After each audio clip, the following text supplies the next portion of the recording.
बर्बरीक दुनिया का सर्वश्रेष्ठ धनुर्धर थे। बर्बरीक के लिए 3 बाण ही काफी थे, जिसके बल पर वे कौरवों और पांडवों की पूरी सेना को समाप्त कर सकते थे।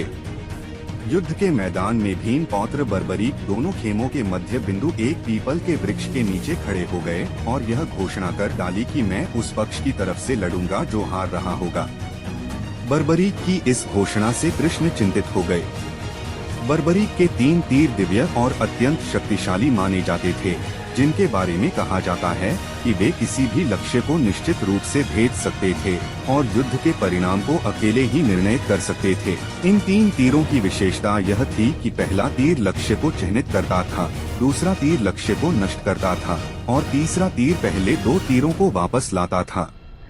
भीम के पौत्र बर्बरीक के समक्ष जब अर्जुन तथा भगवान श्री कृष्ण उसकी वीरता का चमत्कार देखने के लिए उपस्थित हुए, तब बर्बरीक ने अपनी वीरता का छोटा सा नमूना मात्र ही दिखाया।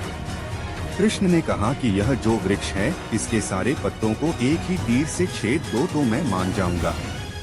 बर्बरीक ने आज्ञा लेकर तीर को वृक्ष की ओर छोड़ दिया।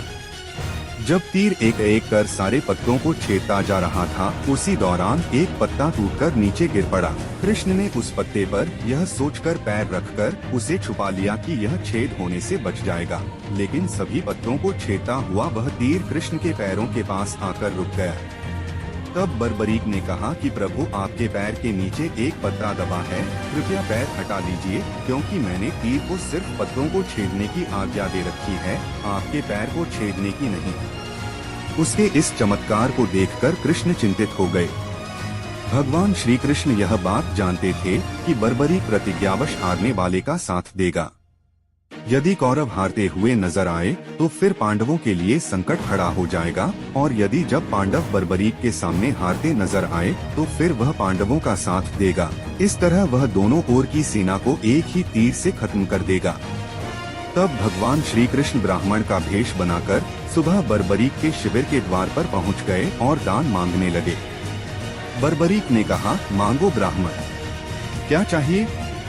ब्राह्मण रूपी कृष्ण ने कहा कि तुम दे न सकोगे। लेकिन बर्बरीक कृष्ण के जाल में फंस गए और कृष्ण ने उससे उसका शीश मांग लिया। बर्बरीक द्वारा अपने पितामह पांडवों की विजय हेतु स्वेच्छा के साथ शीश दान कर दिया गया।